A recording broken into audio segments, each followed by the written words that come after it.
And we're live.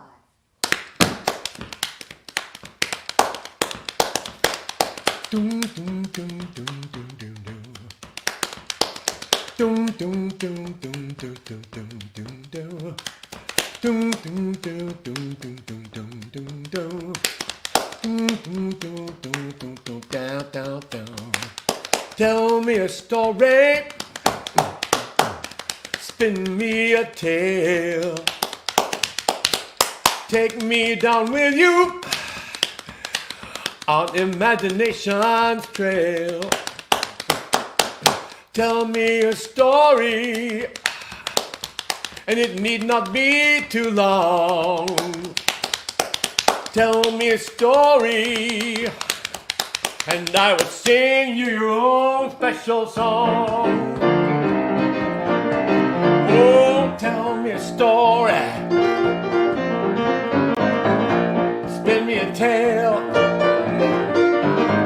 Take me down with you on imagination's trail. Tell me a story. Need not be too long. Tell me a story, and I will sing you your own special song. Tell me a story with happily ever after. Tell me a story that will make me cry. Tell me a story that is filled with laughter. Tell me a story that will have me wondering why. Ha! Tell me a story. Spin me a tale. Take me down with you down imagination's trail. Tell me a story.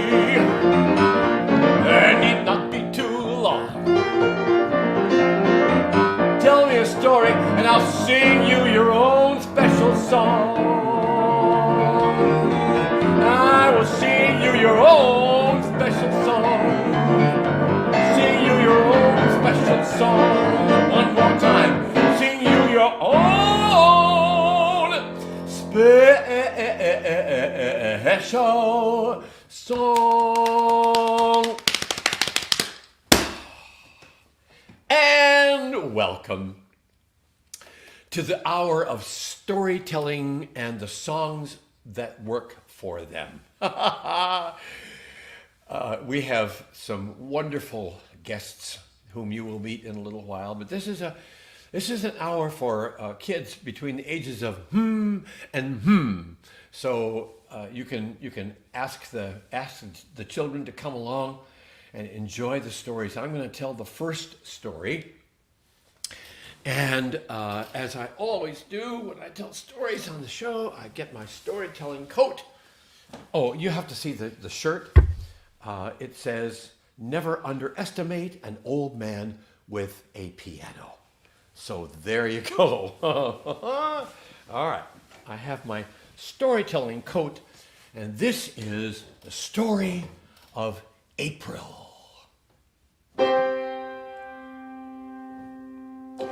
Once upon a time, there was a country called Crana. And it was a strange place because in this country called Crana, if enough people thought about something long enough and hard enough, they could make it so. One of the villages in the country of Crana had a few people in it who didn't like any contact with the outside world, and they tried to figure out how it could be that they could block all contact with the other villages. And somebody said, "I know what we'll do. We'll make it a nasty, blizzardy, cold, snowy winter all the year long. The ground will be so filled with snow. No one comes and no one goes. The ground will be so very cold. Nobody will want to come around." And they even renamed the town.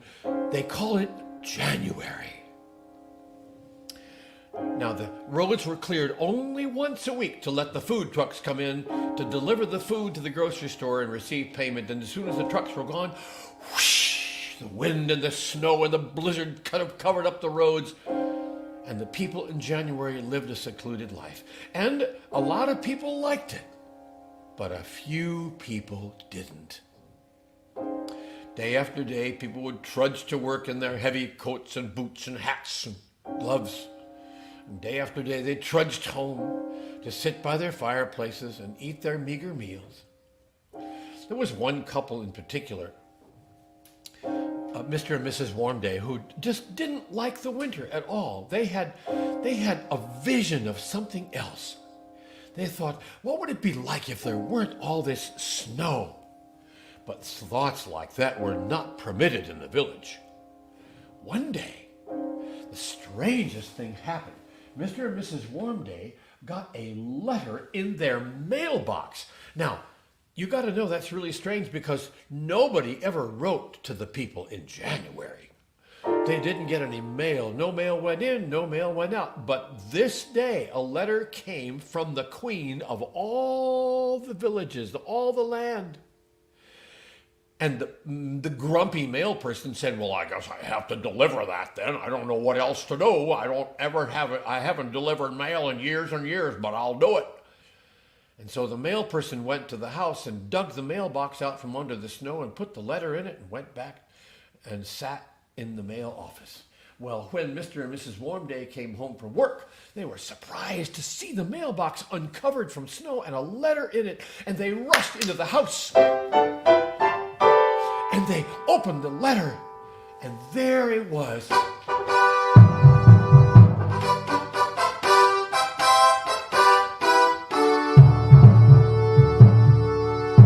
From the queen of all the land. Oh, good friends, I know what you are thinking, and I totally agree. We're gonna change things round here. You're going to have a baby. She'll be a little girl,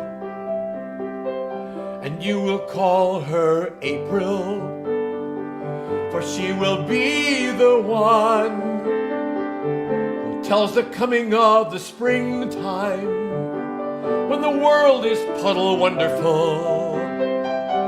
You'll call her April, for she will announce the spring. And sure enough, 9 months later, April was born.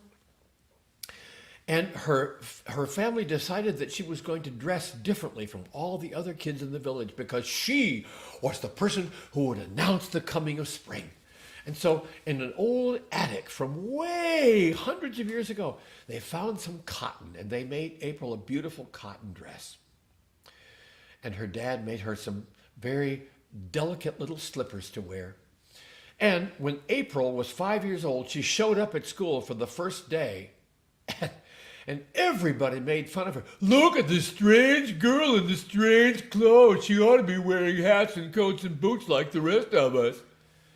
And April said, I am wearing something different because I am announcing the coming of spring.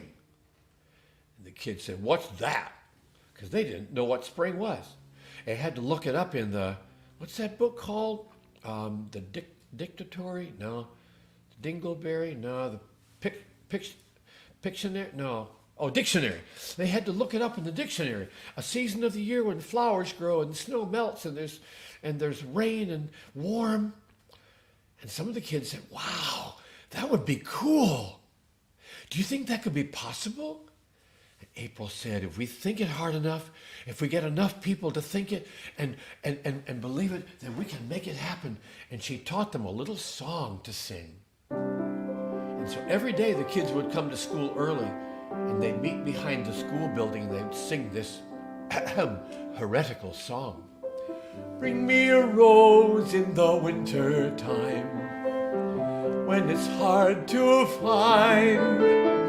Bring me a rose in the winter time, I've got roses on my mind. Well, a rose is sweet most any time, and yet bring me a rose in the winter time, how easy we forget. Well, when the kids went home from school and told their parents about this girl who was announcing the coming of spring, some of the parents got very upset. This town has always been a town of winter cold. The roads are only cleared once a week to let the trucks come in and bring the food. Otherwise, it's always a blizzard and always snow, and that's not going to change. Now, you are forbidden for talking about this anymore at all, period, end of story. Well, the kids didn't exactly do that, quite. They would still meet behind the school and they would whisper the song, bring me a rose in the winter time when it's hard to find. And the town leaders heard about it. And so one day they came to Mr. and Mrs. Warmday's house and they banged on the door and they said, we must see your daughter. Why? Why do you want to see her? We must see your daughter. And they stormed into the house. And April came running down the stairs in her beautiful cotton dress and her thin slippers. Young lady, they said, you will dress properly with a coat and hat and boots and gloves, and you will not wear this silly cotton dress, and you will no longer speak of springtime, else you will be made to be silent forever. Well, April just didn't quite want to do that. So she kept talking about spring and kept working with the children and kept teaching them the song, and they met day after day. So one day there was a trial in the courtroom, and April was brought before the judge, and the judge said, you have committed a crime. You talk about spring, and so you are going to be silent. And all the town leaders thought really, really hard, April must be silent, April must be silent, April must be silent. And sure enough, they made it so, and April no longer could talk. She couldn't sing. She could write on a pad, but she couldn't meet with the kids and work on the song and teach them about the coming of spring. And it was the saddest, saddest time that the children had ever known. And some of them began to lose hope.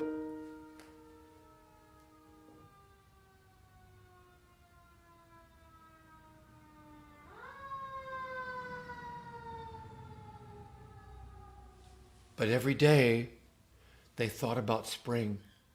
And they thought, what would it be like if there are flowers growing and if there are puddles to play in? And what would it be like if the Queen came to visit us and brought the springtime with her? What would that be like?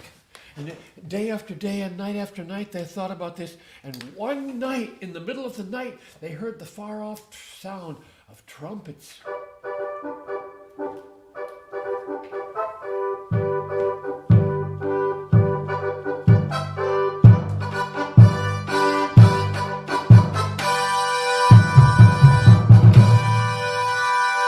Looked out the window, and in the middle of the town, in the square of the town, there was a huge bank of lights, and a great chariot was standing there with lights all around. And sitting in the front seat of the chariot was the Queen of all the land. April dashed out the front door to meet the Queen. Oh, I'm so glad to see you. And all the children came rushing from their homes. And the parents just didn't know what was going on. What is happening? What's going on? What's this ruckus about in the middle of town? And the Queen said, I'm announcing the coming of spring. And as of tomorrow, the snow will begin to melt. For all across the land, we've been thinking about you, and we've been hoping, and your children have thought about the coming of spring. And so spring will come. And it did. That next morning, the snow began to melt. And after a while, grass could be seen and flowers began to grow. And even some of the old curmudgeons decided this wasn't so bad after all. Maybe we can put up with this spring business. And they renamed the town April.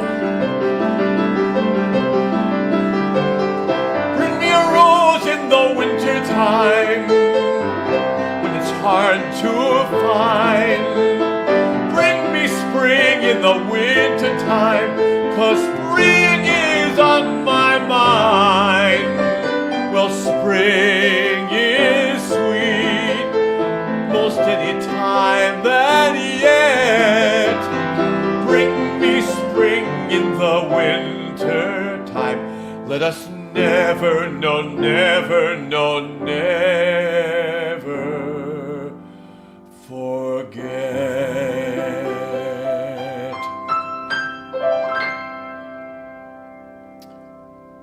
And there you are, the story of April. Now I can take off this storytelling coat. It's actually a warm day in this house, so I'm kind of glad to have that big old black coat off. If you feel like writing in the chat, if you want to talk to us and react to the stories that you're hearing, we would love to have that happen. And so feel free to just write in the chat as the show is going on. We love to hear from you, love to hear from our friends. I want to introduce my first guest. I've known David the Storyteller for a while now, but I didn't know him as a storyteller and as a writer of stories.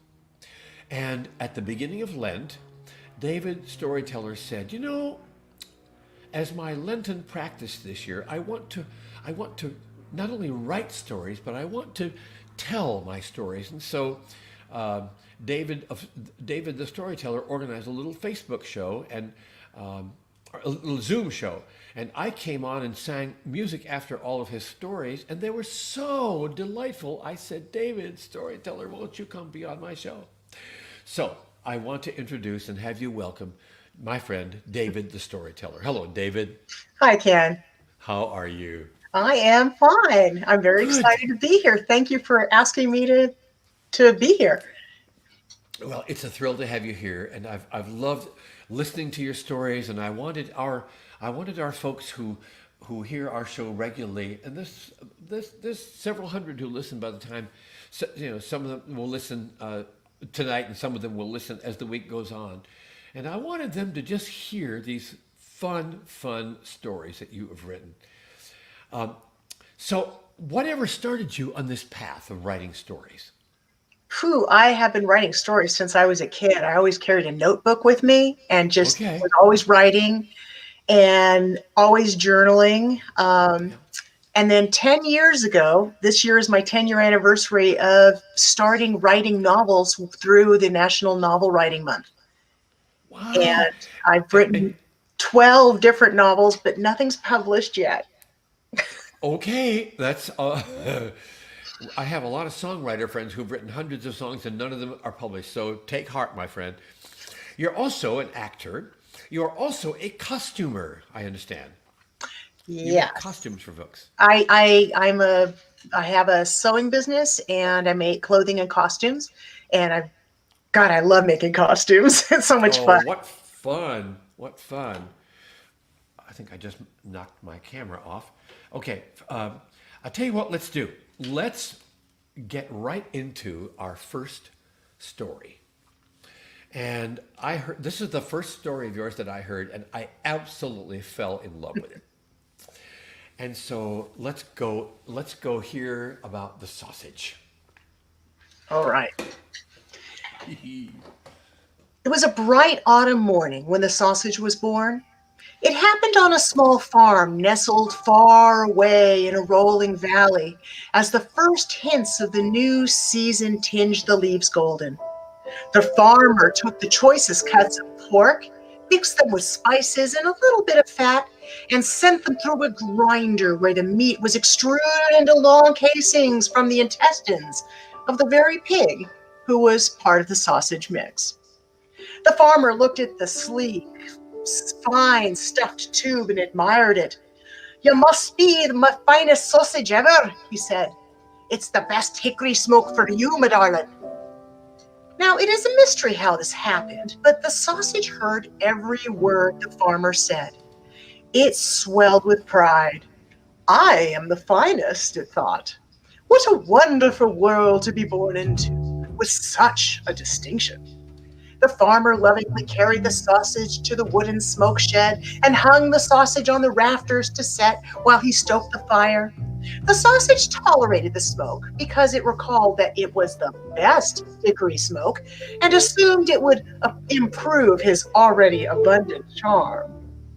The farmer checked on the sausage daily until his sausage shone with a gleam. "You're surely the finest sausage in creation," said the farmer. "I can't wait to show my wife. She'll want to serve you for my supper." This panicked the sausage. Once the farmer was out of earshot, the sausage spoke. "Oh, supper! Oh, no, that can't be. I am the finest of sausages. I deserve the longest of lives." And it rocked back and forth on the hook in the smoke shed, but could not get loose. The farmer returned and removed it from the hook and carried it into the house. The poor sausage was terrified. "What will become of me? I am young and beautiful and don't deserve to be anyone's supper. I must escape." In a moment, the sausage was slapped down on the table. "Here, wife," said the farmer. "Look at this fine sausage, the finest I've ever made. I'd like for you to make it for me supper." The woman leaned over and examined the sausage. "Aye, 'tis fine indeed. Fetch some eggs from the hens while I prepare the skillet." The poor sausage! It watched as the farmer left and the wife turned her back to attend to the skillet on the fire. "Here's my chance," said the sausage, and it summoned up all its strength and rolled onto the floor, where it landed with a thump. "What's this then?" said the wife as she spun around and noticed the sausage on the floor. She grabbed it and held it tightly. "Going somewhere, me beauty? Let's see how you do once you're chopped into slices." "Oh no!" shrieked the sausage. "I am the finest sausage ever made. You can't chop me into pieces and sear me in a skillet." Shocked, the woman leaped with fright and dropped the sausage on the table. She looked around, but saw no one. "Who said that?" The sausage, emboldened, stood on its end and spoke to the woman. "I did, you foolish woman. How dare you end the life of such a fine, beautiful creature as I?" The woman shrieked and ran from the house. "Oh," she cried, "the sausage is speaking!" The farmer stood in the middle of the barnyard with a basket of eggs. "Of course it is, woman. The fat sizzles in the skillet. It only sounds like speaking." "It's not in the skillet. It's on the table, standing up bold as brass, talking." And thus they argued in the barnyard. The conversation turned to accusations of exaggerations and implied insanity. While the farmer and his wife were busy, a different scene unfolded in the kitchen. In their absence, the sausage took this opportunity to escape. It leapt from the table to the floor and with a thump, thump, thump, hopped its way across the room. Who should it meet but the farmer's dog? Only the sausage didn't know what a dog was. Mistaking it for someone to help it, it implored the creature for assistance. "Please," begged the sausage, "hide me. The farmer's wife is going to chop me up and put me in a hot skillet. I'm the finest sausage in the world, and I just can't have that happen to me." The dog's eyes glittered, and he gave a smile. "Finest sausage indeed," he said. "How do I know you're not telling me tales? I would have to sniff you to see if what you say is true." Hearing the farmer and the wife talking just outside, the sausage sensed the urgency of the situation. "All right then, just a little sniff." The dog put his cold nose to the sausage and gave a sniff. "Inconclusive," he said. "Now perhaps if I could get a lick, I would know for sure and help hide." "All right then, just a little lick," said the sausage. The dog gave him a wee lick. Tiny, definitely showing some promise. But if I could have a wee bite, I would know for sure and help you hide." The footsteps of the farmer and the wife grew near, and the sausage was desperate. "All right then," it cried, "just a quick bite." The dog gave a snap and took off the end of the sausage. Delicious. You're right, you are the finest sausage in the world. Hide me, cried the sausage. As you wish, said the dog. Hide in here. And he opened his huge mouth and swallowed the sausage whole. And that was the end of the sausage, who, being the finest sausage in the world, did not end up chopped and seared in a skillet.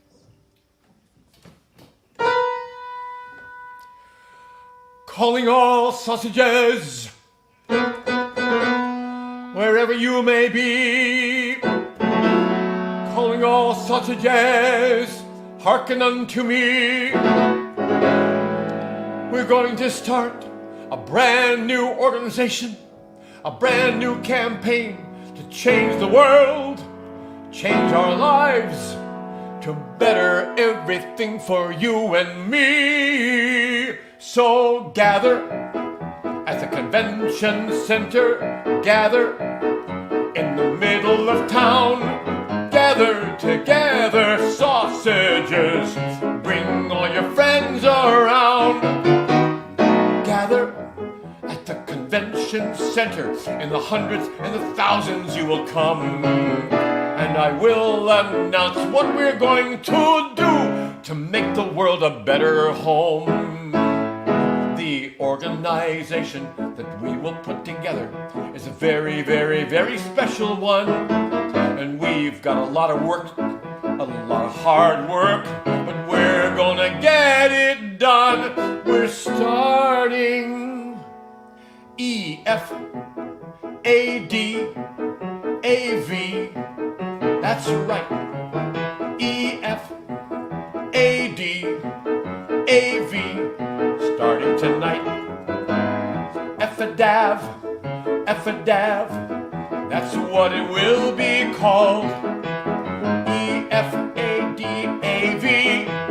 People will remember after all. And if you're asking what it stands for, here is what I'll say. Every farmer and dog, a vegetarian. No more sausages today.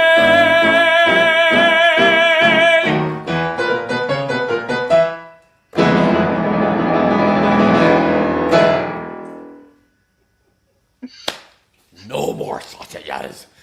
I loved that story. That was so much fun. You doing a case, David? Yep. Are we ready to begin Embark story on number 2? the Magic Paintbrush. This is a different kind of story, isn't it?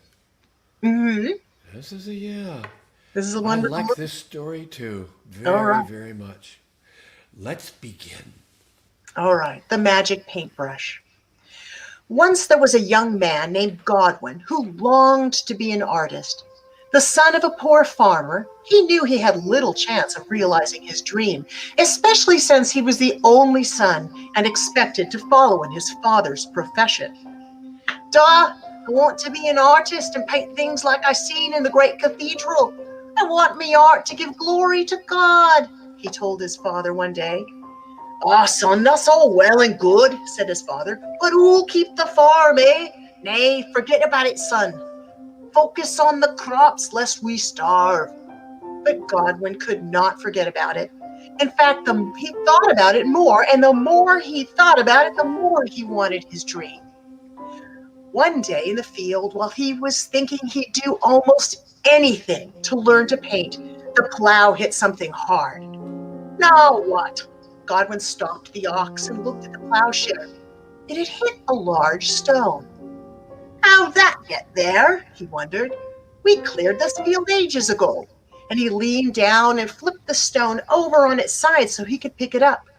To his amazement, he found a deep, gaping hole, large enough for a fox to get into. Now, this is odd.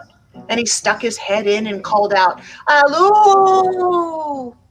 Suddenly, a plume of sweet-smelling smoke came up from the depths. Godwin fell on his backside and stared with wide eyes as the smoke swirled like a piece of twisted twine and then grew solid. And there, before him, stood a diminutive creature with shimmering wings and iridescent clothing. She had long green hair and the skin the color of alabaster. "Greetings and thank you," said the fairy. She smiled and turned her face to the sunlight. Her countenance glowed for a moment, and then she looked at Godwin. "I am Erlina, muse and fairy. I have been trapped beneath the ground for so long, I had forgotten what bliss there was in blue sky and bright sunlight. You freed me?" "I suppose so," said Godwin. "Then you must be rewarded," said Erlina. "What does your heart desire most of all?" The answer wasn't far from Godwin's tongue. "I wants to be an artist and paint things like I seen in the great cathedral," he said. "But God says I got to stay a farmer. Can you help me?" "I see the problem," said Erlina. She held her hands shut like holding a butterfly and blew on the tiny gap between her thumbs and then opened them. Out of her palm grew a paintbrush with a long ebony handle and soft sable bristles. She held it to Godwin, who took it. "This is a magic paintbrush," she said. "You will need to supply yourself with paint and canvas, of course." "But I'm the son of a poor farmer. I have no money for such things," said Godwin. "Then take this gold coin as well," said Erlina. "After you pay for your supplies, simply say, 'Riches return,' and the coin will be back in your pocket." "What does the paintbrush do?" Godwin examined it very closely. "It applies paint to canvas, silly."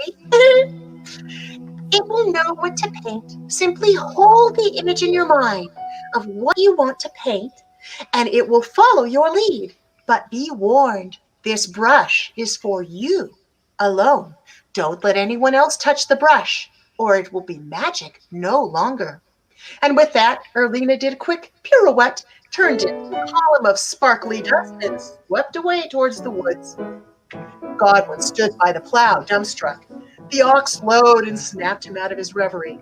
"A magic paintbrush? How fortunate I am!" And he finished plowing at double speed and returned to the humble cottage where he and his parents lived and hid the paintbrush under his mattress. The next morning he announced he was going to the market. He took his gold coin and went straight to the stall where the painters got their supplies. He ignored the curious looks from the vendor as he requested several canvases and a rainbow array of oil paint. "You'll need turpentine too," said the vendor. "I will. What for?" Godwin scratched his head. "To clean the brushes, lad," said the vendor. "You don't really know how to paint, do you?" "I'm learning," said Godwin. "But could you show me how to clean the brushes?"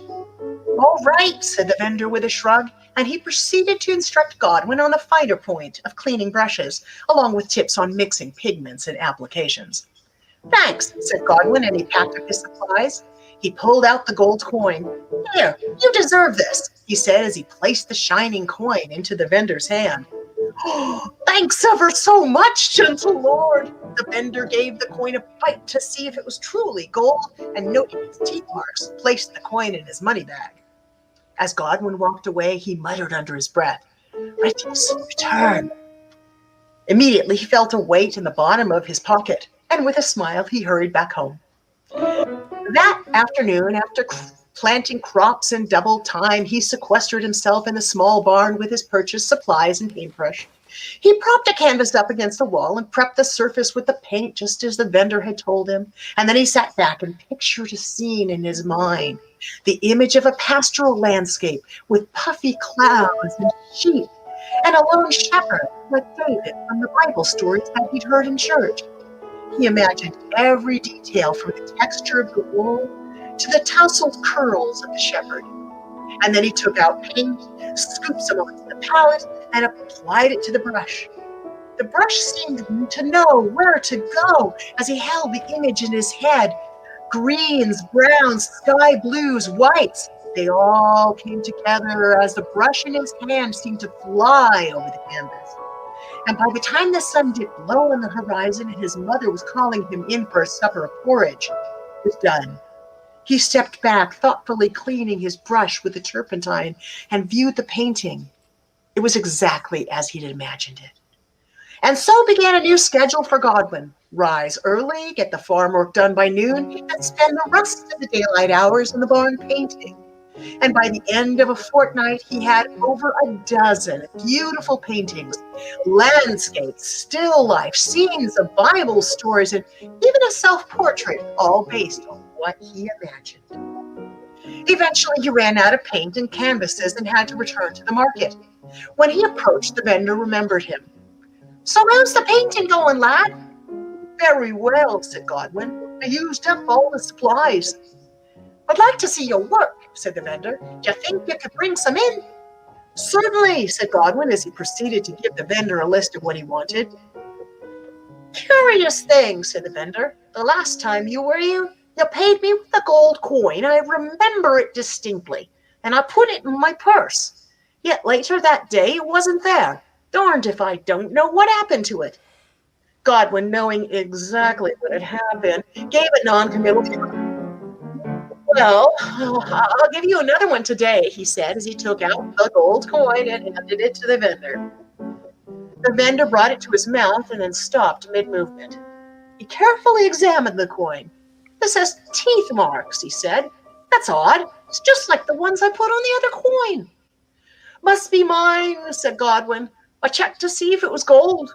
And with that, the vendor gave it another bite, just for good measure, and placed it in his bag. Godwin took the paints and canvases and left, but he waited until he was out of sight before he uttered, "Riches return." 2 weeks later, he found himself trudging down the road with a couple of finished paintings under his arm on his way to the market. When he arrived at the vendor's booth, the vendor was out of sorts. "You," he said, "that coin of yours disappeared just like the other one. What's up with that? I ought to report you to the magistrate," said the vendor. "I can't help if you lose the payment I gives you," said Godwin. "I paid you. I left. You lost it. How am I responsible?" "Well, I can't keep operating at a loss," said the vendor. "Your money's no good with me." Godwin felt a ripple of fear, knowing that if he showed the vendor the coin, he'd know it was the same one as before. Perhaps you'd take a different sort of payment?" And with that, he uncovered one of the paintings he brought with him. It was a pastoral scene with David the shepherd. The vendor's eyes grew wide and his mouth dropped open so far his chin hit his chest. "You painted that?" "I," said Godwin. "You gave me the pointers. The rest was just taking what was in my head and placing it on the canvas. Will you accept this in payment for supplies?" "I most certainly will," said the vendor. And with that, he loaded up Godwin's arms with as much paint and turpentine and canvases as he could carry. "Come back next week. Bring more," he said. And so began a very profitable arrangement. Godwin painted and sold his work to the vendor, who sold the artwork for a reasonable markup. And soon news of the talented artist spread through the land, and the people wanted to meet the farm boy who created such beautiful paintings. "How do you do it?" everyone asked him. "I paints what I see," he'd answer as he pointed to his head. He didn't mention the secret of the magic paintbrush. He treasured that paintbrush and kept it clean and safely stored under his mattress at home. Well, one day, a messenger from the king came knocking on their cottage door. Godwin's father opened the door. "Where is the lad who paints? I have important news for him," said the messenger. "Lad who paints?" Godwin's father looked confused. "We don't have no painter here. There's only me son Godwin." It is he of whom I speak," said the messenger. With a shrug, the old man led the messenger to the barn, where Godwin was busy painting a still life. And when the old man walked in, he was astounded. "Godwin, me son, what is this madness? This man says he's from the king and needs to speak with you."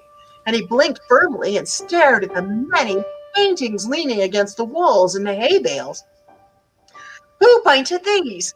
Son, speak the truth." "I painted 'em, da," said Godwin. "Well, then you are the lad who paints," said the messenger. "Your fame is renowned in the kingdom. The king himself wants you to appear before him on the morrow to paint a portrait of him." This news both thrilled and terrified Godwin. How could he paint from life? He'd only painted what he'd seen in his head, and that was thanks to the magic paintbrush. Trembling, he replied, "I'll be there." After the messenger left, the old man looked at his son. "Where did you learn how to paint? And where did you get the money to purchase the supplies?" He slapped his hand to his head. "Oh, you'll get this thrown into the poorhouse, you will." "No, Da," said Godwin, and he quickly dug into a pile of hay and brought out a leather bag. "See, I've been saving these. They come from the sales of me paintings. That's how I buy supplies. I almost have enough to finance a new and fine house for us all, with servants." He opened the sack and poured a pile of gold and silver coins into his father's hands. The old man laughed with joy as the coins fell through his fingers and onto the ground. "Would you pick those up, lad? Me poor back, I can't bend down." "Certainly, Da," said Godwin as he got on his hands and knees to scoop up the loose coins. And while he did so, his father walked around the barn looking at every painting. "'Tis true, you have talent, lad. Who'd have thought it?" And then he glanced at Godwin's palette and picked up the magic paintbrush. "This is your tool of the trade?" Godwin gave a howl of dismay, and as he looked up and saw the paintbrush in his father's hand, "Da, put it down!" But it was too late. He raced over to the paintbrush and cradled it like a child. "You weren't supposed to touch it," he said sharply. "Now how am I supposed to paint the king's portrait?" "Oh, really, son, all this fuss over a wee brush." His father shook his head and marched from the barn. Godwin was inconsolable. "The king will not be happy with me," he said. "I'll be killed for sure." And he remained in the barn all that night, bemoaning his fate.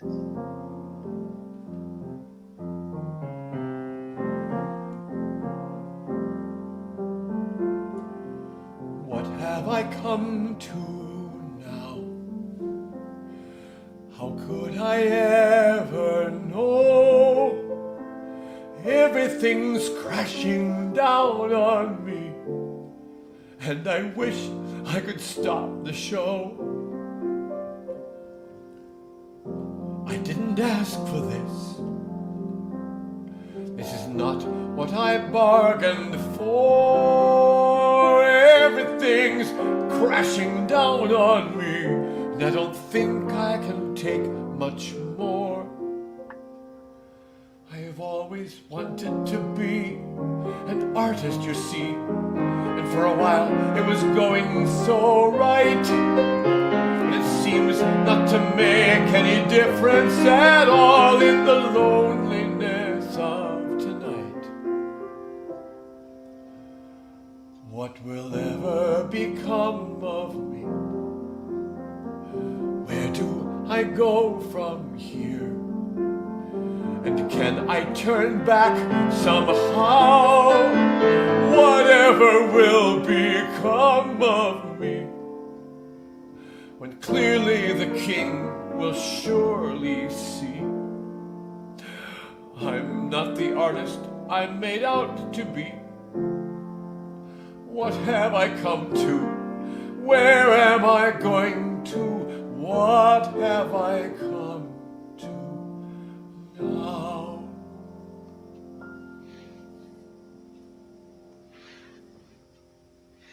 The next morning, resigned to an early death, he packed up a canvas, his paints, and his now non-magical paintbrush. When he arrived at the castle, he was quickly ushered into the king's presence. The king sat upon his throne, decked in his finest robes and jewels. "Ah, there you are," said the monarch. "I am ready for my portrait." "My lord," said Godwin, "I am but a poor lad with no training. I'll do what I can, but I can't vouch for the results." "Nonsense," said the king. "I have seen your work. You are a genius." He clapped his hands together and then posed on the throne. "Well, let's get started." Godwin swallowed hard and felt his stomach gnawed up as he set up his materials. Then he poured out his paint, swizzled the paintbrush in them, and applied the paint to the canvas. He worked quickly, not daring to look at the canvas, which was surely a mess.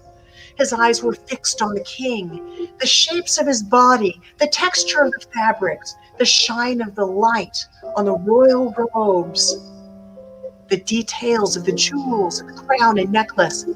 And when he felt he was done, he closed his eyes and turned away. Finished already? The king came down from the throne. Let's see what you... Godwin could hear the swish of the robes as the king walked around to see the painting. What is this?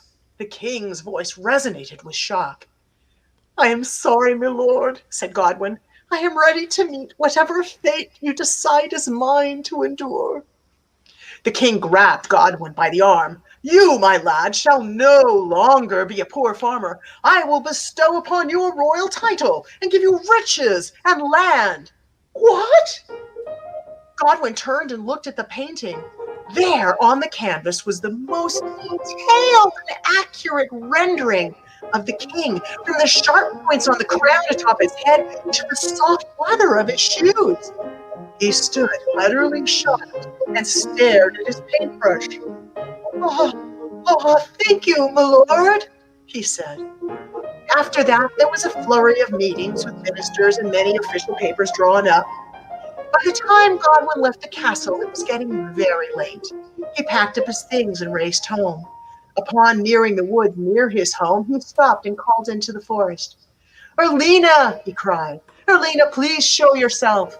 A gentle breeze stirred the branches, and Godwin saw a swirl of sparkling dust, like 1,000 tiny fireflies in the dying light. It came before him and turned into the little fairy who had started the whole adventure. How did the painting go? Splendidly well, said Godwin. I painted beautiful pictures like I seen in the cathedral. Isn't that what you wanted? The fairy smiled and tipped her head to one side. Well, yes, said Godwin, but last night Doll touched the paintbrush. Lost the magic, did we? Well, that's an odd thing, said Godwin. I went to the castle today to paint the king's likeness. I thought I was ruined, but the painting was perfect. Perfect! How did that happen if the magic was gone?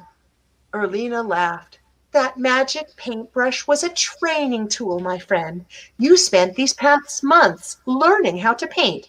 And see, you learned your lessons well. Sometimes what we want isn't achieved by magic, but by hard work. You earned your skill. May it serve you well. And with that, she turned into a column of sparkling dust and disappeared. As for Godwin, he moved his parents into a fine house, and they had many servants and lived a comfortable life. Godwin continues to paint to this day, pictures just like he's seen in the cathedral. A letter from a paintbrush. How well I remember those early days. How well I remember I helped you find your way. You were the student, I guided your hands. I was the one who did the hard work and helped you understand, and you trusted me. Now everything has changed. The magic that we knew is gone, and yet you still paint on and on and on. You're the one who guides us, and you bring me along. Sometimes I feel so old and worn out, but you say no. With every coming dawn, you bring me with you, for I was your teacher. You do respect me, we'll work together. I suppose I could be upset, all my power is gone. But then I think when the morning comes and I wake up to the dawn. I'll be painting with my friend today, painting anything he wants to say, and he still has a place for me. Thank you from a good old paintbrush.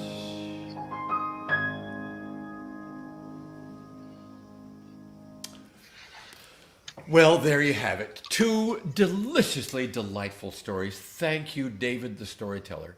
Thank you. And we want to be seeing you again on these shows. Would you be willing to come back and see us another time? Yes, I would.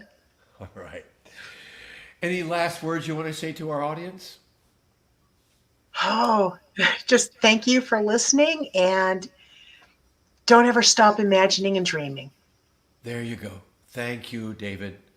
Have a wonderful rest of your day and night, and we'll be talking soon. My next guest, I have known for a very long time, ever since maybe the 1970s. He is a man of many talents and many gifts. He is a musician, he is a teacher, he is a coach, and he'll tell you about some of those things. He is my friend, and he has written a wonderful, wonderful new book. I want you to meet my friend, Mike Alexander. Good afternoon, Michael. Hello. How It's are you, good to be sir? here. How I are am doing you? well. Doing well, Good, thank you. good. Now, we've been friends, what would you think, 40 years maybe? 1974. Whoa, come on. That makes, 1974. we were just babies, right? We were. And you have been a musician. You have been a choir director. You have been a church musician. But you've also done a lot of other interesting things that I would like our friends in the audience to know about. Tell us some of the crazy, wonderful ways that you have lived your life. Well, it's been really interesting that I've been directing choirs since 1968. I had a choir in Ethiopia who did a command performance for Haile Selassie, the emperor. It was the most extreme, wonderful experience to be in the palace and singing. I've directed church choirs, all ages. Was founder and director of the Houston Seniors Choir, and the average age was 84, which was a unique experience. I also got to coach Miss Texas pageant young ladies who were going into the pageant. So I got to coach music for the girls, young ladies at Texas A&M, and then co-produced a program in Corpus Christi, and just a lot of different things. I've coached voice, taught voice, but in the last 41 years, I've really worked a lot with older adults and in housing. So I've worked with a lot of seniors. So a very broad What expanse of a things to do. Yeah, what a wonderful sort of variety of things. And you have written this book that I Yes, heard about, and I want you to tell us what inspired you to write a book about a hippopotamus. I have a wonderful friend who is in her 90s, and her name is Marge Hales. And she paints Santa Clauses. She paints in watercolors. It's absolutely she's a wonderful, wonderful person. Some people say that I'm her model, so I get to play Santa Claus all the time.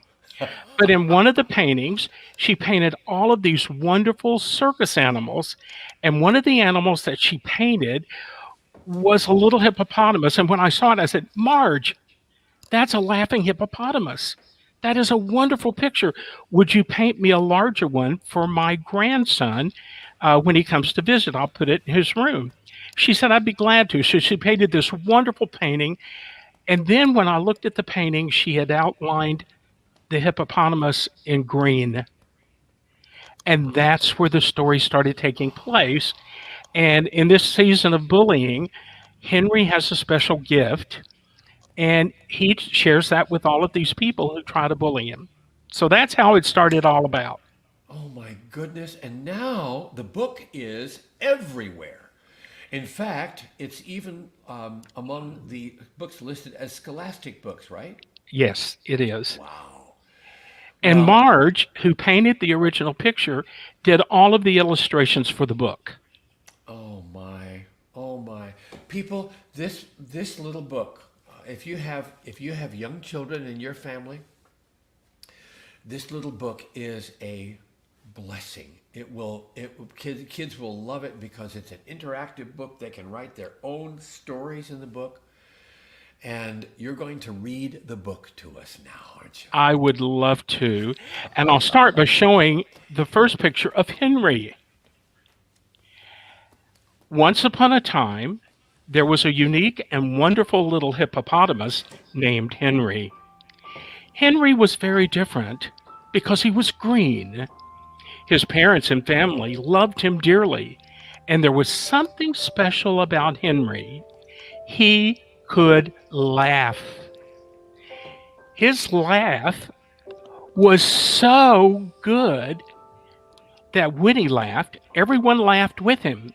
It did not matter where he went or what he did, everyone laughed.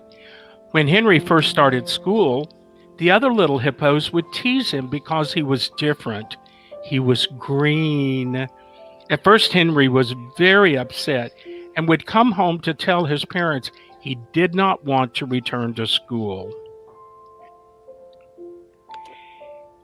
Well, his wise parents encouraged Henry to ignore the teasing and just laugh.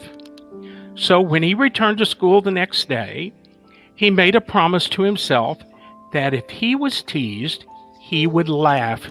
You can see what happened. He had many, many, many friends. And let me tell you, he did that. He just laughed and laughed and laughed, and soon all the other little hippos began to laugh also. Even the teachers would laugh. Bullying? No way. No way. Niet. Niet. Nein. Nada. Because of his willingness to face those bullies, he became a friend to everyone. And as he grew, his laugh drew people to him, and he became a wonderful leader who helped others face the bullies in their life. He taught people to believe in themselves and their laughter.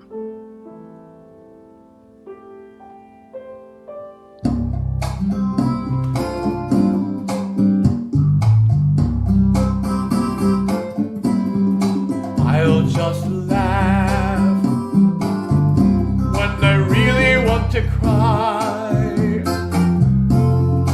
I'll just sing when I really want to sigh. I'll say hello when I want to say goodbye. It makes the world a better place, and that's the reason why. When the bully starts to come around, when somebody wants to put me down, when the world just makes no sense to me, when somebody's making fun of me, when someone I love is feeling bad, when the day has gone from good to bad, when I simply want to run away, when I simply don't know what to say, then I will laugh. When I really want to cry, I will sing. When I really want to sigh, I'll say hello. When I want to say goodbye, it makes the world a better place, and that's the reason why. Sometimes people really need to cry. Sometimes people need to wonder why. Sometimes things can really hurt your heart. Sometimes everything just falls apart. But if you'll come and laugh with me, we will see how funny life can be. We'll see that laughter makes us glad. Even bad days will not seem so bad. I will laugh when I really want to cry. I will sing, sing, sing when I really want to sigh. I will say hello when I want to say goodbye. It makes the world a better place. It makes the world a better place. Well, it makes the world a better place. And that's the reason why. You got to keep on laughing the whole day long. Keep on laughing till you get to feel strong. Oh, keep on laughing in the long, long night. Keep on laughing till you feel alright. That is just wonderful. There you go. I love it. I love it. I'm excited about people hearing the song, and it's so simple and catchy. Children will be able to pick it up quickly. Yeah, you said you were singing the chorus the first day, right? The very first day I went through the neighborhood, everybody goes, "Where did you learn that?" I was, well, it's So- Henry's new song. So, friends, buy the book.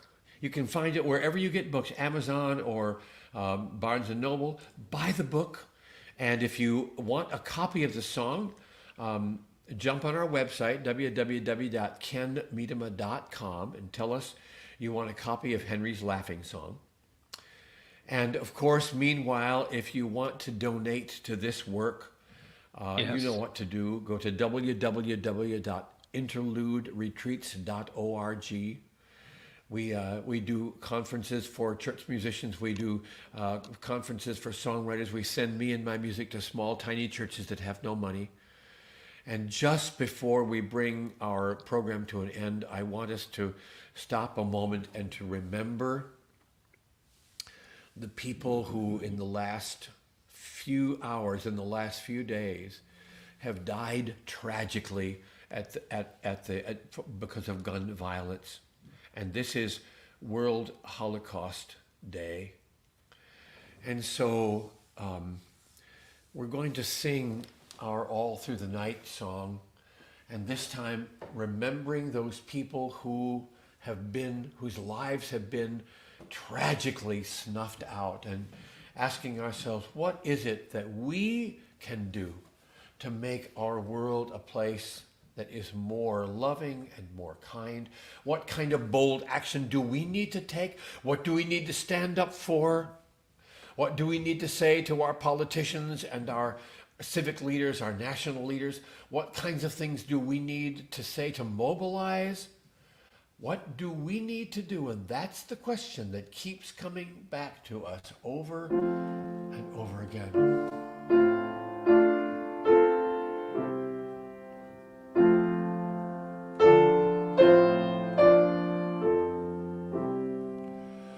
Walk the busy streets and highways all through the night. Trudge the cold and barren byways all through the night. Find the hopeless and the weeping. Guide the children restlessly sleeping. Through the night your vigil keeping. All through the night.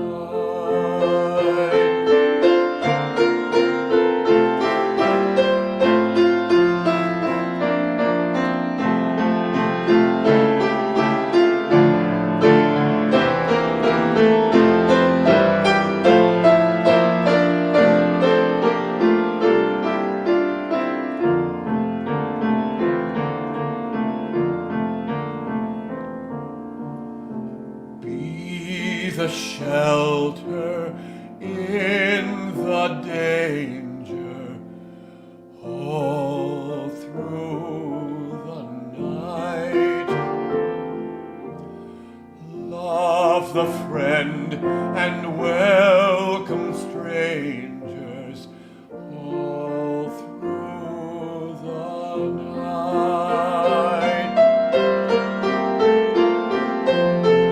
You are light, the night confounding.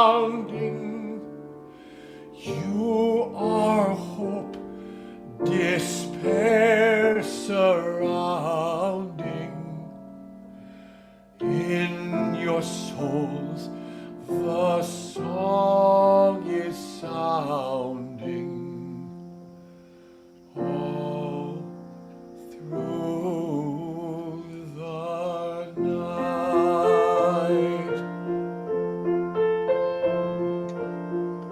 Next week, the incredible, the incomparable, the beautiful, the magnificent Tony Campolo, fiery gospel justice preacher, but also a contemplative soul.